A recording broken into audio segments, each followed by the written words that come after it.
Joining us as studio guest, Dr. Anthony Townsend, a clinical psychologist. David Fonza is from Sadesmo, is the spokesperson of Gauteng, and Theo Olivier is the spokesperson for the ANC Education Legislature in Cape Town. Good evening to you, and thanks so much for joining us. I mean, just looking at the pictures, it's not the first of it. I mean, these are not just sporadic incidents.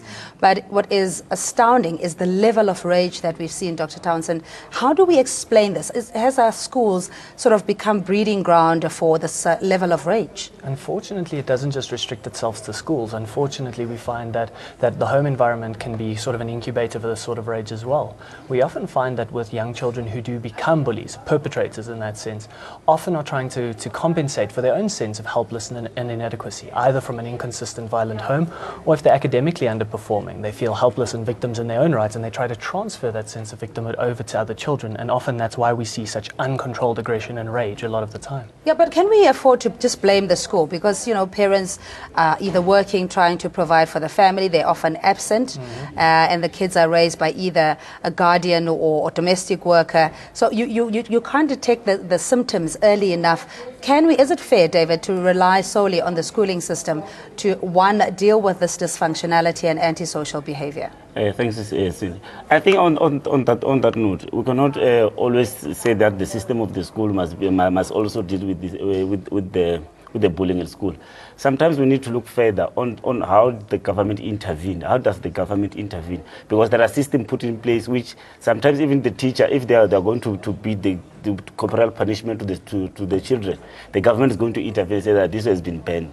But also the government, I think they must pass a law that is going to say if a children is bullying other children, it's going to be taken to juvenile and then to deal with these cases and find out other solutions. Because because now this children is still going to be remain at school, and then there is nothing going to happen with that children. But the victimized student, how is going to feel?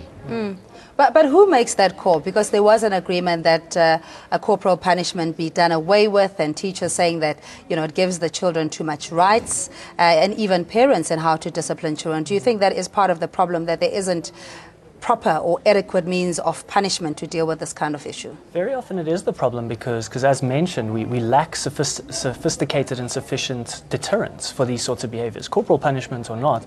Often cases we find that bullying doesn't get met with a severe enough repercussion that it really does seem to be something that you're better off not engaged in. And I think that really kind of speaks to the fact that it should be happening at school and at home and at a government policy level, certainly. Yeah, but David, maybe give us a sense in terms of what is working currently. And we're not saying all schools, we're not generalizing, but the ones that are problematic, we see increased brazen high levels of aggression and violence, to the point where this 13-year-old boy potentially could lose the function of one eye, his nose and cheekbone is broken. How is a 13-year-old even capable of exerting such pain? Okay, thanks. I think on that one, we need to check the background where that the children comes from. The one who's bullying other children. You might find out that it's coming from a dysfunctional family. And then now, if we are going to put the blame on the child, whereas the problem begins at home. Well, that's where the problem is. Because now that's why we are saying if that child can be taken somewhere and then to be taught and then to find it psychologically, and then in order for what is this? The community. Yeah, the community, in order for them to understand that the problem is not with the children, the problem is with the parents. Because now if the parents, they are failing to raise their children well, it's not going to affect only them, it's only going to affect the community, and then on how the community should grow, and then how is South Africa increasing the population of, how is South African government having a good population of people who are going to be a good leaders of South Africa tomorrow. Because now if they are growing like this, it's going to create a problem which we are no longer going to deal with it. I think now it's better to deal with the problem where it's still at early stages rather than at a later stage. Yeah, Dr. Townsend, maybe this as a microcosm of what goes on in society when you see with road rage and how we interact generally across color lines, or when things are heated or contentious, that maybe this is something that we carry into our home environment as well, and the children are emulating this. So how then, if stuff like that, abuse happens behind closed doors and the child has no avenue or ability to vent, and this is the only way that they show it, is punishment sending them to juvenile school or whatever the right way to treat this? I think the thing we always want to look for is we want to replace punishment with intervention, meaning that we do want to create restriction around this kind of behavior happening, but at the same time we also need to think towards rehabilitation. A lot of the time it is an expression of a dysfunctional family or an academic inadequacy or something the child is struggling with, and we do need to address that aspect of it, teaching them other means of meeting their needs, expressing their difficulties or regulating their emotions that don't necessarily rely solely on aggression is extremely important in cases But I mean, like at 13, I don't know if you have the mental, ability or even cognitive enough to realize that there's other ways of expressing your anger, and you have choices to make. Apply the 7 habits of happy kids and so forth. Where does a 13-year-old go if indeed it is about the environment in itself at home being conducive to violence? Absolutely, and it's true. This is a really crucial stage in our development, because we know that when someone is about 13 and they're entering into adolescence, learning to become more independent and more responsible for their own functioning is important. Where they start to learn these skills is through intervention programs, and that's usually what the intention of juvenile programs is to teach them alternative means of regulating things. Things like psychotherapy become extremely important for children at these times, and even for parents to kind of enter into their own process of different ways of behaviorally managing their children can be very useful to them. Yeah. The problem, though, is that this is primarily in public schools, where we know teacher ratio, pupil ratio is problematic. There's issues of overcrowding, and generally the pupils there are under-resourced, and there's all sorts of other socio-economic problems. So, David, has the system failed children that are dependent on public facilities? And that one has totally failed. 100%. If you can check, there is a private school and a public school. When you take your child to private school, there are strict rules that we know that my child has to follow. If your child doesn't follow this rule, he's going to be expelled from the school. But when you go to public school, that's a totally different story. The children, they do whatever they like, but there are no strict rules because it's a public school. The government is in charge of the school, and then they're not going to do anything. But when we are looking at this issue, that's why we are saying that these children who are bullying other children, they must be taken to somewhere else in order for them like to... a Stoat school, that we used to call it then. Yeah. Because it was there. Why it was crushed? All right, let's just get a perspective from Mr. Theo Olafir, spokesperson for the ANC Education for the Western Cape Legislature. Mr. Olafir, thanks so much for your time. Earlier on, you were saying that the problem is also with training, that teachers are not able to identify symptoms of antisocial behavior in children, that this needs to be incorporated in the curricula, as it were. Why is it that teachers, up to this point still, are not able to intervene when necessary, in your view? Well, firstly, good evening. I think the first point I'm raising here is that, previously bullying was not a major issue, at school. But this bullying has now become a snowball, which is now a challenge for everyone. And I think teachers, in a sense, has not fully been trained. Obviously, they are not psychologists, they are not social workers and so on, skilled in the curriculum and this sort of thing. But what we are saying, for early detection of symptoms, teachers need to know. They need to understand if a child in the morning comes into school and act differently and so forth, and, it's not the normal child that I used to see in previous days. These are some of the symptoms that one needs to detect.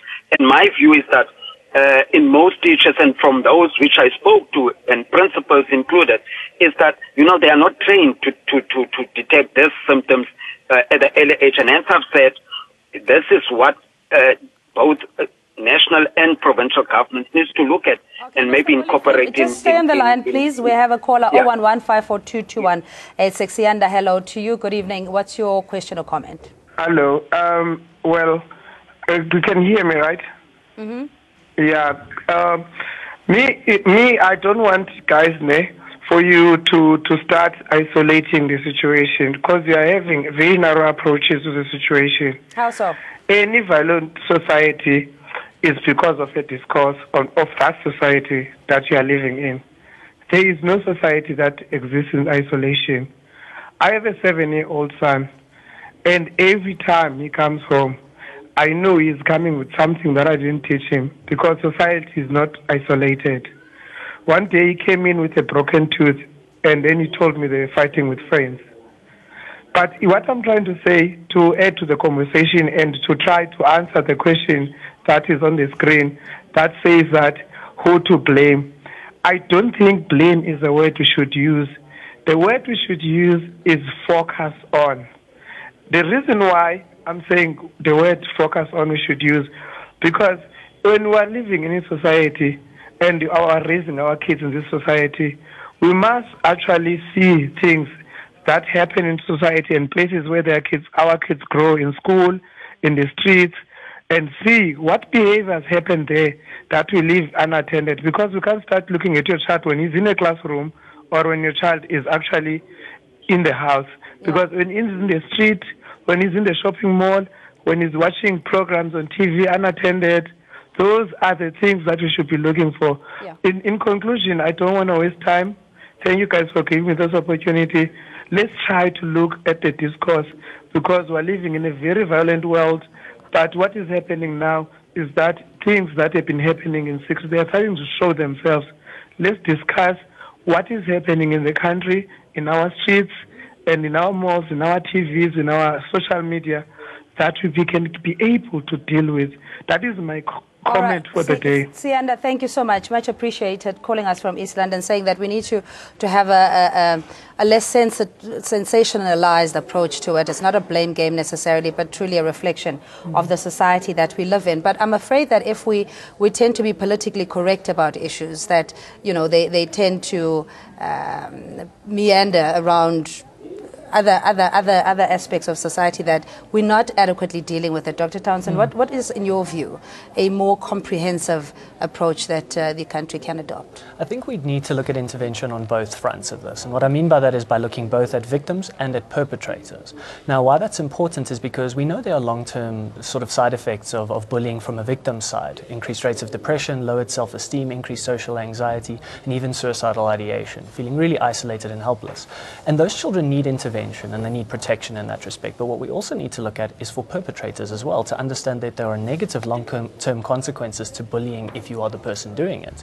Often we find that when people start to feel like their aggression is reinforced and met with positive consequences, they engage in more antisocial behaviors, higher rates of domestic violence, higher rates of substance abuse and other criminalized activities, which could become part of perpetuating the problem. We need to both curb this at the level of perpetrators, showing them that ultimately there's negative consequences, and to better protect victims in that, both preventatively and after the fact. No, but I mean, as a parent as well, when you send your child to school, this is supposed to be a protected environment where they're there to learn, essentially. And there are teachers and guardians that you entrust them. Mr. Olafir, I don't know if the teachers, the educators and the principal can absolve themselves of the responsibility of at least being vigilant to be able to separate the victim and the perpetrator, so that it doesn't come to the point where a 13-year-old boy could potentially lose his eye. Mr. Wolefin, where are the teachers at that during this time? No, you are correct. You are correct. That's what I'm saying. That's what I'm saying. Our kids start at 7 and some 7:45 at school, and they knocked off at about 2, 3. So they are in an environment where the teacher is the parent at that point. And this is what I'm saying, and this is my argument. Besides blaming everyone else, but what I'm saying is unless that parent, which is the teacher for almost 7 hours, is not detecting those issues, it becomes a problem. And hence I'm saying, unless, when you want to deal with all the social issues, also what the doctor is saying, it's correct, but someone must be able to detect it at early age and report it, so that the next level of intervention can take place, which includes all parties, which is your parents, a social support, whatever support is been given, whether we take the learner out or not out, it's immaterial. But what I'm saying, unless we detect this at the early age, because in the Western Cape, for example, already this year, up until now, almost 34 cases has been reported of bullying. And hence I'm saying this issue is escalating, and teachers must detect. All right, Mr. Wolefin, just stay on the line, please. Felix, thanks for calling. Good evening to you. You're calling from Nelspruit. Hi. Thank you so much. Thank you for taking my call. Yes, sir. We're listening. Yes, actually, this is a problem of lack of mutual respect. And it starts very early. When a child is growing up, and you don't teach him right when he's very, very young that you must respect the other person so that the other person can respect you, it's a feeling of superiority, a feeling of inferiority complex that we did not inculcate in our child right from when they were very young. And it is made worse by the fact that they abolished corporal punishment. Now we have very violent kids who we cannot do anything about, who can even beat up their teacher simply because the law has made it impossible for us to discipline them because of lack of corporal punishment. When I was growing up, it was not like this. Everybody knows it. It was never like this. Because we were trained, we were beaten when we misbehaved, and they told us to respect each other. And that is what is going on. Except we bring back corporal punishment, let these kids know who is in charge. Yeah. Otherwise, they will keep on bullying everybody, including their teachers. I agree with you, Felix. Thanks so much. Glenn in Johannesburg, good evening to you. Good evening, precious people, and you very nice presenter all the time. Oh, bless you. Thank you, Glenn. What's your question or comment? No, my heart is beating because as I'm watching the TV, I grew up as a young child, a young Jewish boy, being beaten like that and bullied all the time. As you can hear, I'm a little bit out of breath just looking at this stuff, and now it's bringing back 40 years, 45 years ago in my life. Yeah, and how have you dealt with that? I mean, this incident transcending into your adulthood, and I can resonate, by the way. I myself, having been a victim of bullying growing up, but there's a lot of work that goes into trying to rehabilitate and forgive, for that matter. How have you managed? Hey, I tell you what, from the last 26 years, I met Jesus Christ. Amen. Miraculously, and he's the only one that took the rage out of me, the devil out of me, pride out of me, arrogance, frustration, anxiety. Parents could be fighting at home, drinking at home, drugs at home. Could even be a perfect home. So it's not enough just to teach people what to do. Mandela said you can teach people to love. And I encourage everybody, Jesus in Mandela taught him to love when he found people in prison. I mean, Mandela found Jesus in prison. So these people, these kids are in prison. I was in prison at school, in the army. On holiday, I was being beaten all the time. It's the devil on our back. And when Jesus comes into our heart, the devil gets off our back and we start to love one another. God bless you all. God bless you, Glenn. I really appreciate your call. Mr. Olivier, we'll come to our studio panelists as well. Why is it that assembly, especially in public schools, or maybe the impact of removing that aspect of school, what impact do you think that has had? Because I remember we always started in prayer, and there was sort of like a code of conduct in terms of how you treat each other, and it was based on mutual respect. Do you think the removal thereof has impacted in the levels of violence we experience? No. Look. It might be in a minor degree, but I think the issue of a whole discourse in our communities, the origin. One is to establish the origin might be outside the school premise, and which leads in. And I'm now speaking, with the experience of the Western Cape, where we've got a lot of gang-ridden areas, where you've got young kids already involved in gangsterism, and, it's all about territorial. You come into school, you belonging to the 26, 28, and we're starting to, challenging one another and so forth. And this is how we start, the physical part of it. And then you've got the emotional side of it, and I'm saying part of those where you come into school, having a prayer session and those. But I think this is a whole societal challenge. Where its origin might start outside, but my whole argument is that ourselves as educators and parents at governing body level, we must be able to make sure that our kids are safe by making sure if there's any unwarranted actions or indicators from a learner, that must be detected early and dealt with immediately. But okay, I think Mr. some of the issues you raised... Yeah. Let's get a caller. Sorry to interrupt. Jackie in Krugersdorp, good evening to you. Hi, Cindy. I hope you're doing well. I am well. Thanks for asking. Cindy, what my opinion is this, that if you look at the parents of the nation, look at the state of the nation, how they were acting there, people were forcefully removed, jumping on one another, using people forcefully.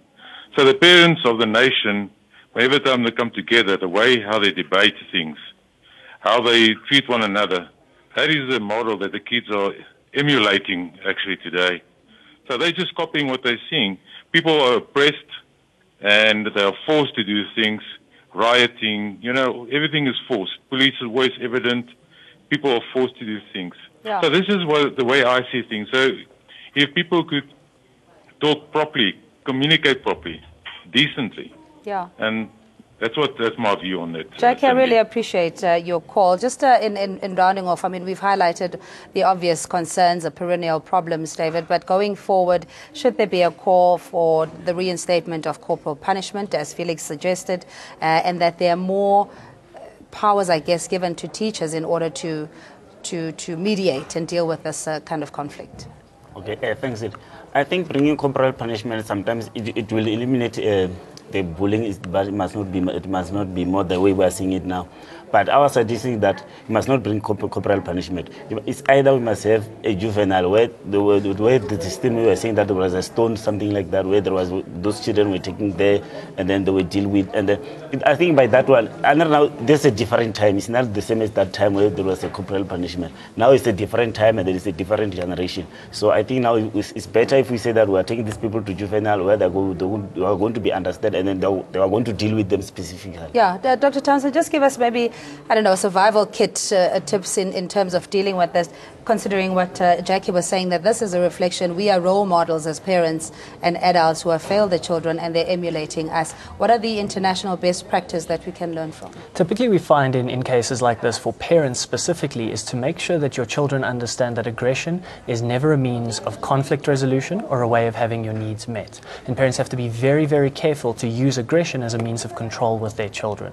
Teaching them that there are other ways of getting your needs met, open communication, compromise and resolution, is much more useful. For victims, it's extremely important that they recognize they should never feel isolated and never feel incapable of letting somebody know that they need intervention and they need assistance, because the second these children do feel isolated, we see the problem grow much, much worse and escalate. All right, we're going to leave that there. Dr. Anthony Townsend, clinical psychologist, and David Fonza from Sadesmo, he's the spokesperson in Gauteng. And to our callers as well, thank you so much for joining us. Theo Olivier is the spokesperson for the ANC Education in the Western Cape Legislature. Glenn and Joburg, we appreciate you. Felix and Nelspruit, Sianda, East London, Shara and Jackie in Krugersdorp, everybody else that participated, much appreciated. We'll take a quick ad break.